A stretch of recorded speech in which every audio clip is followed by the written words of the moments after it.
Lab technician की post के बारे में हम क्या बात करने वाले हैं दोस्तों, इस वीडियो के अंदर क्या विशेष रहने वाला है तो आप सभी को बता देता हूं। हम टॉपिक वाइज आज बात करेंगे कि एक एक टॉपिक को किस प्रकार से आपको तैयार करना है और एक एक टॉपिक से कितने एमसीक्यूज बनते हैं, कितने टाइप के एमसीक्यूज बन सकते हैं। ये सारी चीजें आज की वीडियो में हम डिस्कस करने वाले हैं।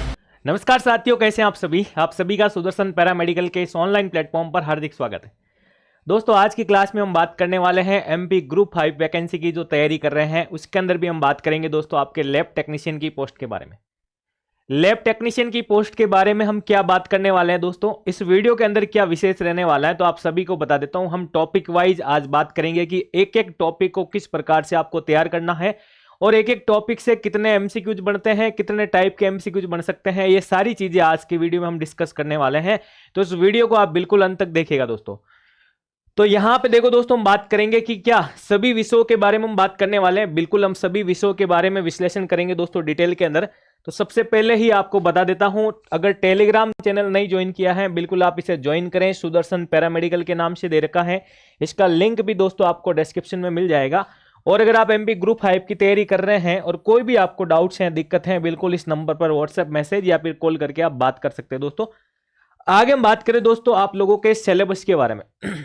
तो यहां पे सटीक विश्लेषण की क्यों आवश्यकता हुई दोस्तों, तो आवश्यकता इसलिए हुई दोस्तों कि कम समय के अंदर आपको किस प्रकार से एक बार पूरा सिलेबस और सिलेबस के साथ ही आपको रिवीजन भी करना पड़ेगा। कि ऐसा क्यों दोस्तों, क्योंकि एक ही बार में हम कंप्लीट पढ़ करके 80 या 85 मार्क्स नहीं ला सकते दोस्तों। आप लोगों को पता होगा हर चीज के पीछे रिवीजन होना चाहिए, और रिवीजन होने से हमारे जो टेस्ट सीरीज के अंदर मार्क्स कम आ रहे हैं उनको भी हम इंप्रूव कर सकते हैं। तो रिवीजन इसलिए जरूरी हो जाता है। तो इस कम समय के अंदर हम रिवीजन भी किस प्रकार से करेंगे इस सिलेबस का, तो देखो हम 1 बाय 1 सारी बात करते हैं। पहले हम बात कर लेते हैं दोस्तों आप लोगों के कि कितने नंबर का है पेपर। आपके 100 मार्क्स का है। क्वेश्चन भी आपके कितने आने दोस्तों, 100 आने हैं, ठीक है। 25 नंबर का आपके जो है क्या दे रखा दोस्तों, आपके कंप्लीट पार्ट ए दे रखा है। फिर आपके हम बात करें 75 नंबर का आपके क्वालिफिकेशन वाला पार्ट दे रखा। तो ये सारी चीजें जो हमने पहले डिस्कस की थी, हम बात करेंगे दोस्तों यहाँ पे 25 के बारे में भी, 75 के बारे में भी। किस प्रकार से तो आपको 75 का सॉल्यूशन करना है और किस प्रकार से आपको 25 के बारे में बात करें, तो एक एक को आप अच्छे से देखिएगा। यहां पे फर्स्ट हम बात करते हैं दोस्तों हमारा जो क्वालिफिकेशन वाला पोर्शन है उसके बारे में। देखो बात करते हैं इस सिलेबस के अंदर सबसे पहले ये देखना है कि आप लोग क्या करें कि बिल्कुल एक ब्लैंक पेपर लेकर के एक प्लान कीजिए दोस्तों कि मुझे ये सारे सब्जेक्ट इस प्रकार से करने हैं और इस सब्जेक्ट के नीचे मेरे ये टॉपिक दे रखे हैं, ठीक है। उन टॉपिक्स को जैसे ही आप टॉपिक वाइज पढ़ते हैं दोस्तों, तो बिल्कुल आप अपने अकॉर्डिंग उनको टिक भी लगा सकते हैं कि सर मैंने एक बार पढ़ लिया। लेकिन दोस्तों पढ़ने के बाद अभी भी कह रहा हूं कि आपको क्वेश्चन बनाने आने चाहिए कि वहां से क्वेश्चन कैसा बनता है। यानी जो मैंने ये टॉपिक पढ़ा है, मान लीजिए एक टॉपिक लिया दोस्तों, यहां से हिमेटो का ही ले लिया अपन ने, कंपोजिशन ऑफ ब्लड का टॉपिक। कंपोजिशन ऑफ ब्लड से कैसे कैसे क्वेश्चन बनते हैं और पीवाईक्यू के अंदर कैसा क्वेश्चन आ रखा है, क्या इससे किस लेवल तक का क्वेश्चन पूछा गया है, तो इसे कहते हैं दोस्तों कि इन सारे टॉपिक को अगर अपन इंक्लूड करते हुए तैयारी करते हैं तो ये एक हमारी स्मार्ट तैयारी हो जाती है। या फिर हम बात करें कि सबसे हटके तैयारी हमारी यही होगी, क्योंकि आजकल सभी लोग मैंने जहां तक देखा है मार्केट से बुक लेके आएंगे और बुक को सिर्फ पढ़े ही जा रहे हैं। बिल्कुल ये नहीं देखते हैं कि सिलेबस में क्या दे रखा है, मुझे क्या पढ़ना चाहिए और क्वेश्चन कैसा पूछा जाता है। इन बातों का आपको ध्यान रखना ही पड़ेगा, नहीं तो दोस्तों सिलेक्शन के आसपास आकर के पीछे रह जाते हैं। कभी कभार होता है ना कि सर 3 या 4 नंबर से रह गया मैं, तो चाहे पॉइंट्स के अंदर भी आप रह जाते हो, सिलेक्शन नहीं होता तो वो रह ही गए दोस्तों। तो कहीं ना कहीं उन चीजों को कैसे इंप्रूव कर सकते हैं बिल्कुल हम बात करेंगे। अब जैसे दोस्तों आपके सबसे पहला सब्जेक्ट ही दे रखा है एनाटॉमी और फिजियोलॉजी। मैं ऑल ओवर सब्जेक्ट के अंदर ही आपको एक ऐसी ट्रिक बताने वाला हूं कि ऑल ओवर को किस प्रकार से आपको क्लियर करना है। इस ट्रिक को आप अपना लेना दोस्तों। आज इस वीडियो को देख करके अपने रफ कॉपी के अंदर इस ट्रिक को अपना के एक बढ़िया प्लान तैयार कर लेना दोस्तों, और फिर मुझे कह देना कि सर यहां से मेरे क्वेश्चन सॉल्व नहीं हो रहे। जरूर होंगे दोस्तों, 100% सॉल्व होंगे, ठीक है। तो एनाटॉमी और फिजियोलॉजी का पोर्शन दे रखा है। अब एनाटॉमी और फिजियोलॉजी के अंदर आपको मेरे हिसाब से सिलेबस को डिटेल बताने की आवश्यकता ही नहीं होगी, क्योंकि कहने का मतलब ये है कि सर ये सारे हमारे पूरे बॉडी से रिलेटेड पार्ट हैं। हम बात करें कि छोटे से टॉपिक यानी सेल टिश्यू से लेकर के सारे बड़े बड़े सिस्टम तक की कहानी जो है वो पूरी हमारे इसके अंदर इंक्लूड हो जाती है, एना और फिजियो के अंदर, ठीक है। फिर आता है उसके रिगार्डिंग आपके पैथो का क्वेश्चन भी पूछ लिया जाता है, तो बिल्कुल पूछा जाता है। तो आप सिस्टम के अकॉर्डिंग जो पैथोलॉजी होती है दोस्तों उन्हें आप जरूर पढ़ें, क्योंकि वहीं से आपका क्वेश्चन पूछा जाता है। अलग से आपको कोई डिजीज पढ़ने की आवश्यकता नहीं है दोस्तों।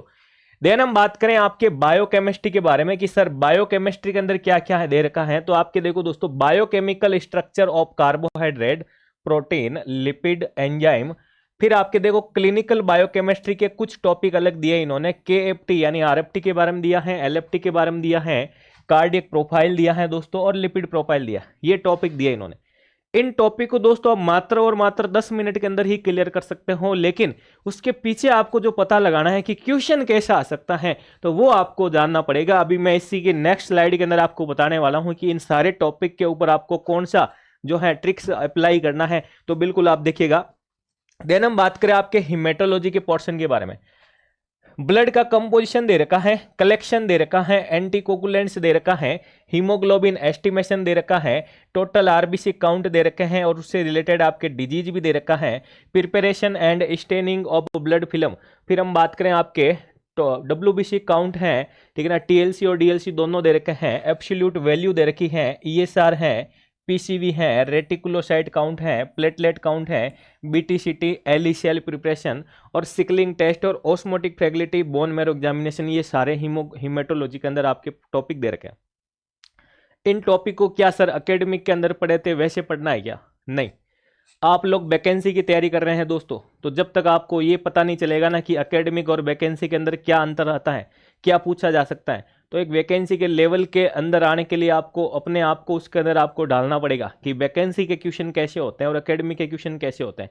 तो अंतर होता है दोस्तों दोनों के अंदर, ठीक है। इसलिए जो हम कहते हैं कि जो कंटेंट आप पढ़े जा रहे हैं वहां से क्वेश्चन आना चाहिए। ये मैटर नहीं करता कि आप कौन सी गाइड फॉलो कर रहे हैं, कौन सी भी बुक पढ़ रहे हैं, कितना मैटर पढ़ रहे हैं। पढ़ने को तो आप खूब सारी चीजें पढ़ लेंगे दोस्तों, मान लीजिए, लेकिन कंटेंट वही होना चाहिए ना जो हमने पढ़ा, वहीं से क्वेश्चन आ जाए दोस्तों। तो इस बात का विशेष ध्यान रखें। फिर आता दोस्तों आपके ब्लड बैंकिंग का पोर्शन, और उसमें भी आपके ब्लड ग्रुप दे रखा है, क्रॉस मैचिंग दे रखा है, कोम्स टेस्ट दे रखा है, डोनर स्क्रीनिंग, ब्लड ट्रांसफ्यूजन और ट्रांसफ्यूजन रिएक्शन, और ब्लड के कंपोनेंट को आप वहीं पे भी पढ़ सकते हो।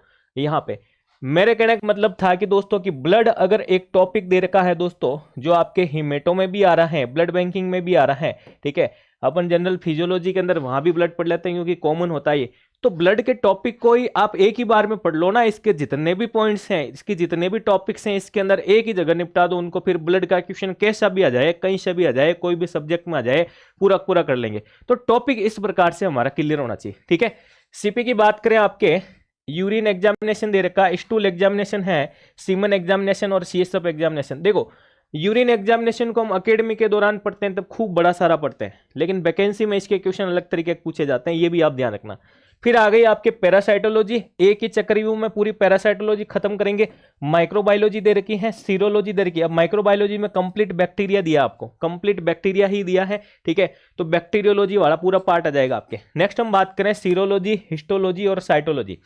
सारे के सारे एक एक चार्ट के अंदर कंप्लीट होते हैं, लेकिन एक एक चार्ट के पीछे की कहानी क्या है, तो अब आपको मैं दिखाता हूं कि किस प्रकार से इन सारे टॉपिक को अगर आप कवर करते हो तो ये सारे टॉपिक कितने हैं। मैं आपको एक ही बार कहना चाहूंगा दोस्तों, सिलेबस को आप याद कर लेना, ताकि कोई भी क्वेश्चन, कैसा भी क्वेश्चन, कोई भी टेस्ट सीरीज में सोल्व करोगे तो पता होना चाहिए पहले आपको, अगर वो क्वेश्चन नहीं आ रहा है तो क्यों नहीं आ रहा है, उसका कारण क्या है, क्या मेरे अंदर कमी है या फिर इस क्वेश्चन के अंदर कमी है। तो कमी ये होती है कि हमें सिलेबस याद नहीं होता, सिलेबस याद करना जरूरी है। अब जैसे मैं बताऊं आपके कि यहां से कितनी क्लासें या कितने टॉपिक्स बन सकते हैं ये, या फिर मैं अगर बात करूं आपसे कि आप अगर इसको इस पैटर्न में पढ़ना चाहते हैं हर एक टॉपिक को, तो ये कितने टॉपिक बनेंगे उसकी भी अभी बात बताने वाला हूं। और कितने टॉपिक बनने के बाद इसको कितने दिन में आप कवर कर सकते हो, वापस रिवीजन कर सकते हो, वापस टेस्ट सीरीज लगा के अपना लेवल चेक करके कम आ रहा है तो वापस फिर से आप रिवीजन कैसे कर सकते हो, तो बिल्कुल इसकी भी बात करेंगे। अब मान लो अगर आप कोई टॉपिक ले रहे हो दोस्तों, ठीक है ना, कोई भी एक टॉपिक ले लो, जो जितने मैंने बताया उसमें आपके लगभग 42 टॉपिक्स है। कितने टॉपिक है दोस्तों? 42 टॉपिक्स है। उन 42 टॉपिक्स में से कोई भी एक टॉपिक उठा के यहां रख लेना, यहां रख लेना, और यहां रखने के बाद पढ़ना उस टॉपिक का इंट्रोडक्शन, उसका फंक्शन, उसका पर्पज, उसका कंपोजिशन, उसका क्लासिफिकेशन, फिर आता है यहाँ पे उससे बनने वाले सिमिलर क्वेश्चन, उससे बनने वाले क्रॉस मैच वाले क्वेश्चन, उससे पीवाईक्यू में कैसा पूछा गया है, डायग्राम वाला क्वेश्चन, वन लाइनर वाला क्वेश्चन, ट्रू फॉल्स वाला क्वेश्चन, स्टेटमेंट वाला क्वेश्चन और एग्जाम्पल वाला क्वेश्चन। इतने सारे क्वेश्चन अगर एक टॉपिक से आप तैयार कर लेते हो दोस्तों, तो फिर क्वेश्चन कहां पे बाहर जाएगा, फिर क्वेश्चन कहीं बाहर नहीं जाने वाला है। इसी को स्मार्ट तैयारी कहते हैं। कोई भी क्वेश्चन बाहर नहीं जाता दोस्तों, ठीक है ना। हर एक टॉपिक के अंदर क्वेश्चन की लिमिट होती है दोस्तों, समझ गए। सिमिलरिटी वाले क्वेश्चन में पूछ लेगा, डिफरेंशिएशन में वो तुलना करेगा, कंपैरिजन वाला निकाल लेगा, और कहां से निकालेगा भाई, समझिए आप। तो ये सारी चीजें आप बिल्कुल इन 42 टॉपिक्स में से कोई भी उठा के देख लेना।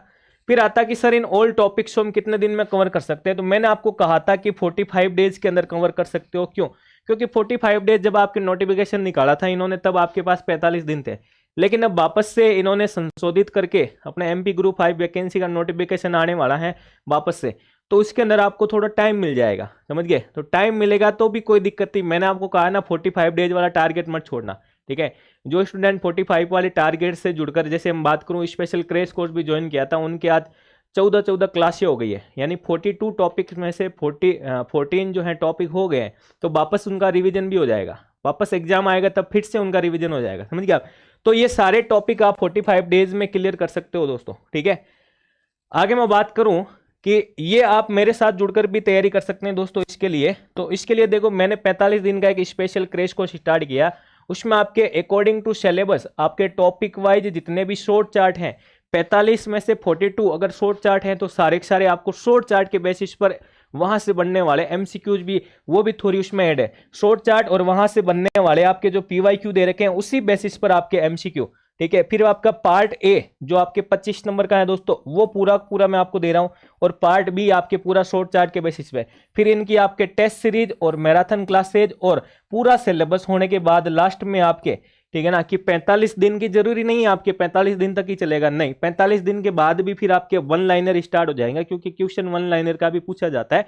तो 42 टॉपिक्स में से, ठीक है ना दोस्तों, अगर आपके 42 टॉपिक्स जो दे रखे हैं लैब टेक्नीशियन में से, यहां से अगर अपन 1111 वन लाइनर की सीरीज लगा दें दोस्तों, वन लाइनर क्वेश्चन, तो दोस्तों बात कीजिए फिर कोई भी टॉपिक या कोई भी क्वेश्चन पीछे रहेगा क्या? नहीं रहेगा दोस्तों, समझ गए आप। और सारी चीजें आपके क्लियर हो जाएगी। तो बिल्कुल आप इसको ज्वाइन भी कर सकते हैं दोस्तों।